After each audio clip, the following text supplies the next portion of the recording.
l'agropôle travaille beaucoup avec les organisations de production. Il y a un appui à la production qui est un volet très très important au niveau de l'agropôle, ce qui nous a permis de rencontrer au niveau de Sédhiou des organisations qui sont dans la production d'anacarde et également de mangue, Fadegba, une coopérative qu'on appuie et qui ont pu nous montrer comment cet appui du projet Agropôle Sud a permis d'augmenter leur rendement par des techniques telles que les éclaircissements, le rabattage. Donc de nouvelles techniques qu'ils ont introduites. Nous sommes ravis de voir que ce volet appui à la production porte ses fruits. Ce volet appui à la production aussi montre les résultats. On a pu, au niveau de l'Agropôle Sud, fournir 87 tonnes de semences de maïs certifiées.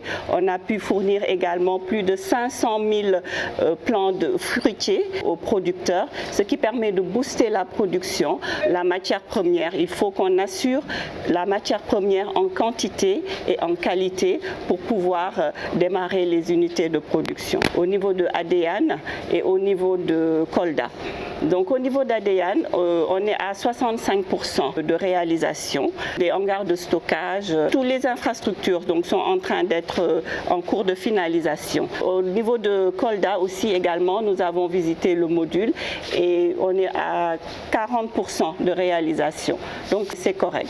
Il y a eu l'arrêt hivernal, ce qui nous a permis de venir pour mobiliser davantage les entreprises qui sont en train de réaliser ces infrastructures-là. Il y a un suivi de très près par l'équipe Agropôle Sud au niveau de ces infrastructures-là. On a également eu à visiter les unités de transformation, comme ici aujourd'hui SCPL. Nous accompagnons aussi les très petites entreprises de femmes, Refeka, qu'on a visité également, et aussi Etikajou. Alors l'Agropôle aussi a une composante qui permet d'accompagner ces entreprises-là pour leur permettre de renforcer leurs capacités et aussi d'être aux normes pour le marché national déjà et le marché international.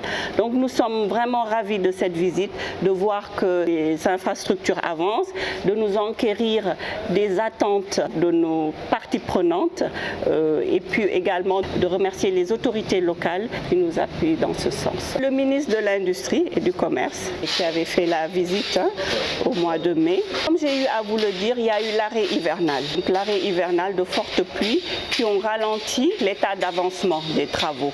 Raison pour laquelle on n'a pas finalisé comme tel que c'était prévu. Mais nous sommes vraiment avec l'équipe sur place en train de faire un suivi très très marqué auprès des entreprises pour une finalisation dans les meilleurs délais. Ce que je peux vous dire, c'est qu'on a aujourd'hui la chance d'avoir au sein d'un même ministère, Industrie et Commerce.